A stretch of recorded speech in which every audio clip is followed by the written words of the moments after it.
Alors, c'est aujourd'hui que Québec annonce la création d'un tout nouveau parc national, le Tour Souyouk, sur les rives de la baie du Son, en fait dans le Nunavik. Avec ses 26 000 km², il devient par la même occasion le plus grand parc de la province.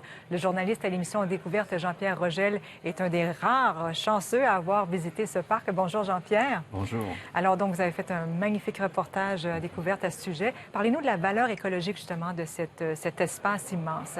Ben, c'est une zone de transition entre la forêt boréale et puis les zones subarctiques. Il y a des écosystèmes vierges pratiquement qu'il était important de protéger. Il y a des grands lacs, le lac Guillaume de l'Île, le lac à l'eau claire. Il y a les cuestas, ces collines en érosion sculptée qu'on voit au bord de la mer qui sont vraiment spectaculaires.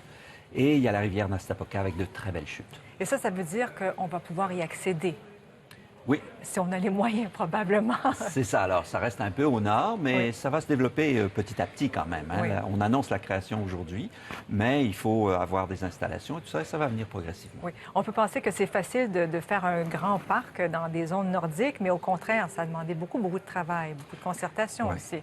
Alors, c'est évident qu'on ne peut faire un parc aussi grand que celui-là que dans le nord du Québec, mais ça ne veut pas dire que c'est facile, parce qu'il y a toujours des intérêts contradictoires entre la protection de l'environnement et le développement de l'hydroélectricité, par exemple. Et dans ce cas-ci, le projet initial faisait seulement 15 000 km². Et ce sont les Inuits qui ont voulu, avec les cris, avec les environnementalistes, ils ont voulu que ce parc protège aussi le bassin de la rivière Nastapoca, qui a de merveilleuses chutes. Hydro-Québec voulait en tirer 1000 mégawatts d'hydroélectricité.